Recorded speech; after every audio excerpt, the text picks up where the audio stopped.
Le livre qu'on vous présente dans cette vidéo s'intitule Le soleil est en retard.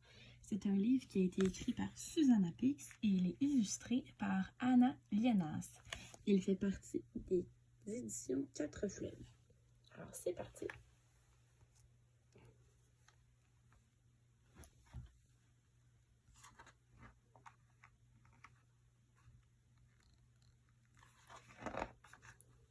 Comme tous les jours, le soleil se réveilla à l'aube pour débuter son ascension dans le ciel.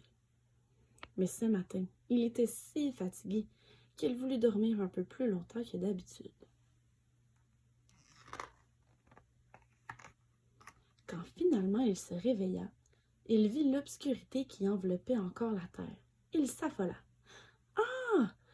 Mais il est très tard! » s'exclama-t-il. « Vite! Je n'ai plus beaucoup de temps pour rejoindre mon zénith. » Sortant de chez lui en toute hâte, il émergea de la ligne d'horizon pour se retrouver nez à nez avec une file de bateaux qui lui barrait la route.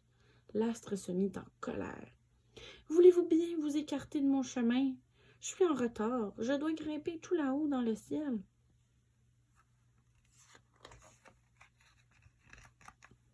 Les bateaux, qui étaient de vieux et grands navires de marchandises, s'écartèrent lentement. Si lentement que l'inquiétude du soleil grandit encore car le ciel restait bien sombre. « Il est horriblement tard, » gémit-il. « Je dois me dépêcher si je veux être à l'heure à mon zénith. » Il se mit à escalader le mur de la voûte céleste, mais il rencontra un amas de nuages gris et noirs qui s'amusaient à se lancer des éclairs. Chaque fois que la foudre touchait l'un d'eux, il clamait tout en chœur. « Tonnerre et tempête déchaînée, tu es illuminé !»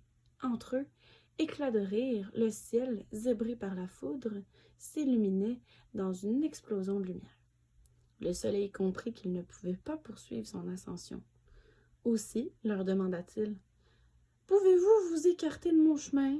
Il me faut grimper jusqu'au plus haut du ciel et je suis déjà en retard. »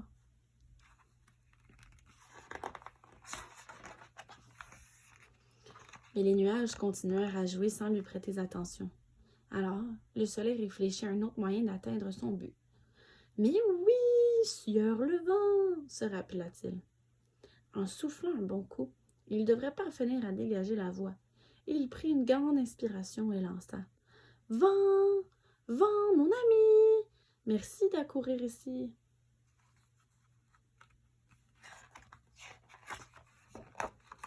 Vent arriva dans un tourbillon.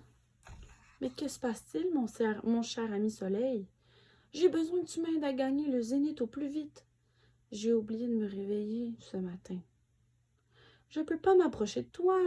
Je risquerais de me brûler. Il ne resterait de moi qu'une petite brise.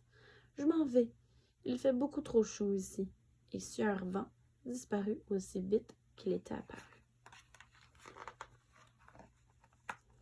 Le soleil pensa ensuite faire appel à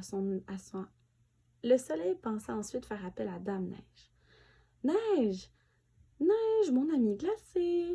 Rejoins-moi sans tarder. » Dame Neige, qui était occupée à couvrir les sommets des montagnes de son manteau immaculé, répondit.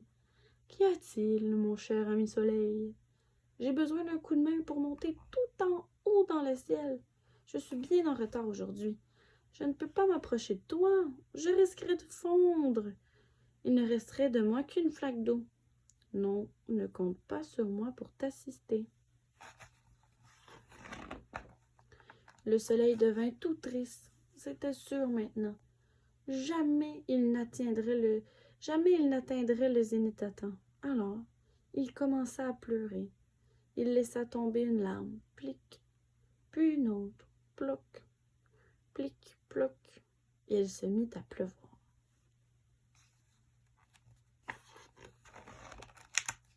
Le soleil ne s'en rendit pas compte tout de suite, mais sous l'action de ses rayons, ses larmes scintillaient de mille et une couleurs dans la voûte céleste se parait bientôt d'un superbe arc-en-ciel. Quand il s'en aperçut, l'astre bondit de joie et, empruntant ce chemin multicolore, rejoignit son zénith en un clin d'œil. Il avait réussi. Cette nuit-là, lorsque le soleil alla se coucher, il se glissa dans un lit d'étoiles que la lune lui avait préparé.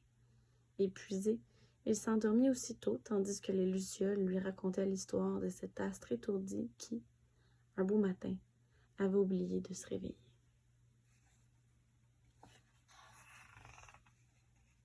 Et c'est fini.